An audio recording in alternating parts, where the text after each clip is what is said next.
На базе военного учебного центра Уфимского университета науки и технологий стартовало обучение по специальности оператор беспилотных летательных аппаратов. Об этом поговорим сегодня в программе «Интервью». Здравствуйте, я представляю гостя в студии, руководитель центра УНИТ. Сегодня у нас в студии Евгений Сотников. Евгений Аркадьевич, здравствуйте. Здравствуйте. Первый вопрос, разумеется, он может быть и логичный, но для наших телезрителей давайте объясним о том, что почему именно решили открыть обучение по этой специальности.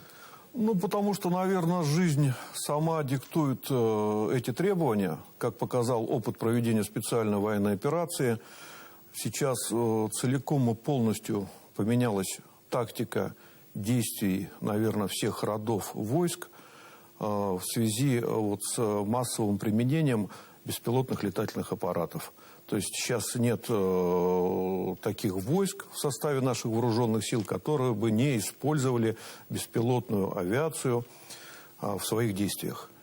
И поэтому Министерством обороны принято решение во всех военно-учебных заведениях осуществлять подготовку по программам использования беспилотных летательных аппаратов. В том числе и наш военный учебный центр при Уфимском университете науки и технологий начал осуществлять обучение по данной программе.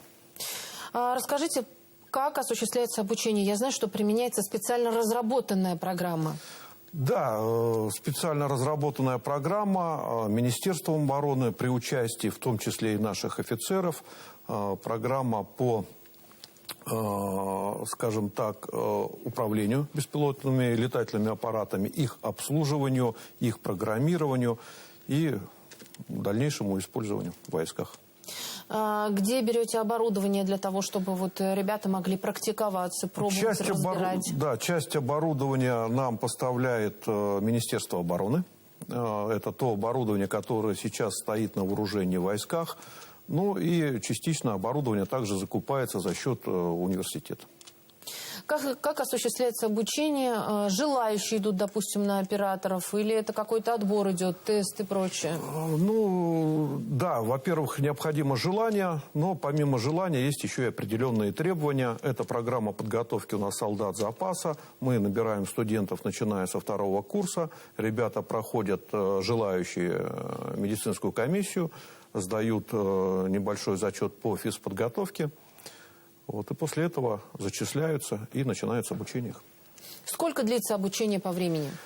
По данной программе обучение длится 1,5 года, 3 учебных семестра. Обучение заканчивается проведением учебных сборов в одной из воинских частей нашего военного округа.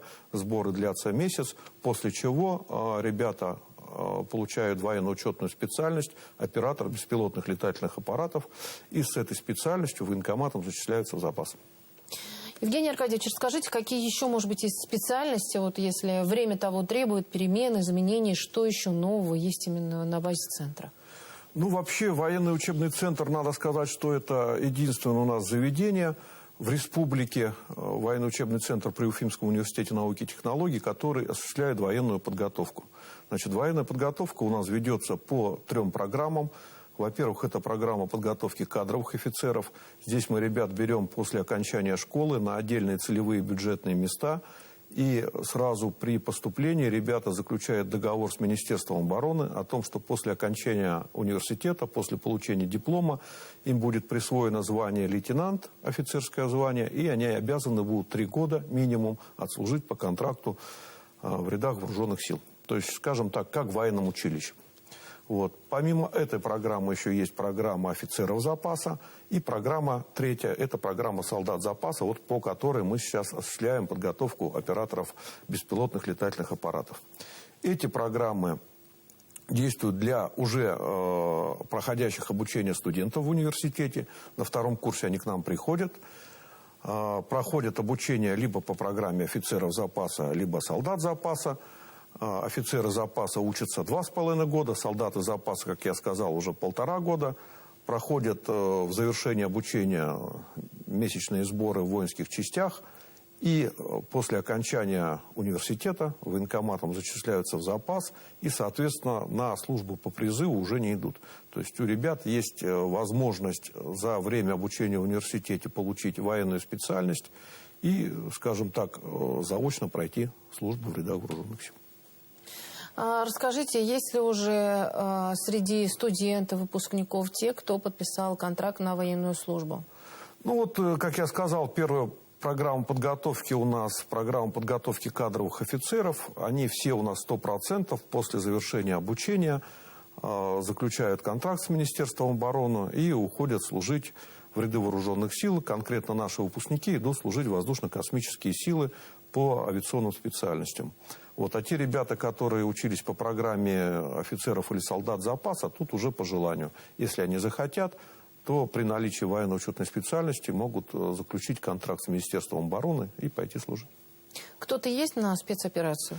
Ребята, которые отучились по программе подготовки кадровых офицеров, их очень много, кто прошел через специальную военную операцию. Десятки у нас награждены государственными наградами. Вот. Ребята служат, выполняют свои задачи.